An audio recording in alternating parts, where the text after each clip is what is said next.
Hey, welcome to a new week. It's great to see you again. I want to talk today about something that's very near and dear to me, and that's called how to live an inspired life.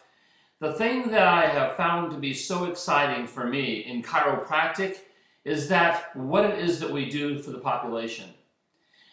You've heard the buzz. I wrote this book called The Social Outcast, and the reason why I wrote this book was because I wanted people to understand that success didn't come easy for me. Actually, success outside of chiropractic came very easy for me.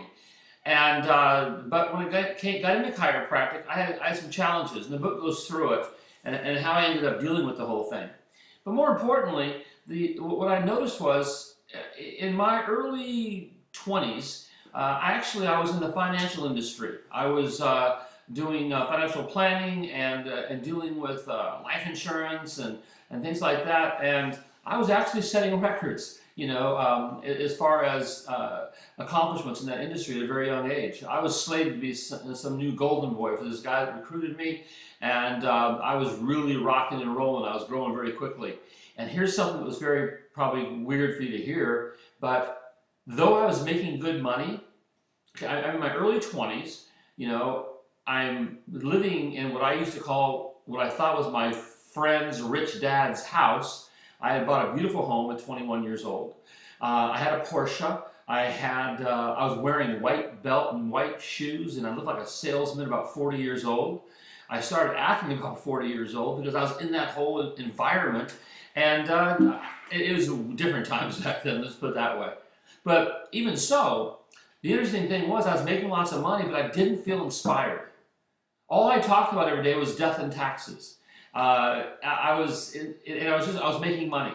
I wasn't really seeing life's change. I would go sell somebody some products, and I had confidence that maybe they would get some benefit from what I did. But it wasn't that inspiring. It just wasn't for me. And I had also introduced to chiropractic a few years earlier, where I was getting better from my ailments that I had in my teens.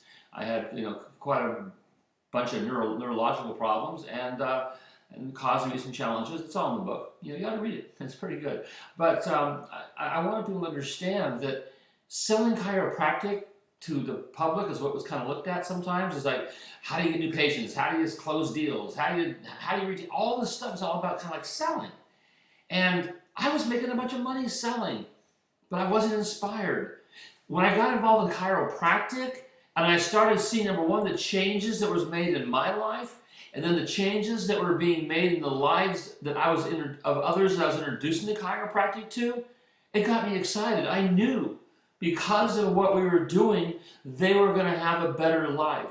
I started seeing instant changes in attitudes, appearances. I remember this one patient of mine, when she first came in the door, she was actually carried into the office and she looked pretty bad. When people are sick, they don't usually take care of themselves that well. And so in that situation, she came to our office and she looked like she just got out of bed half the time. She probably hadn't bathed in a few days, had the old bedhead going on, and wasn't looking so great. And we got her under care. Now, every day she was, hobbling into the office, and one day, I remember seeing her, and oh my God, transformation. She had put makeup on, she had done her hair, and I kind of looked at her and I said, God, what happened to you, But I realized she probably woke up that morning and she was finally feeling good. And so what she did was she looked in the mirror and said, who's that? Who's that sick-looking person?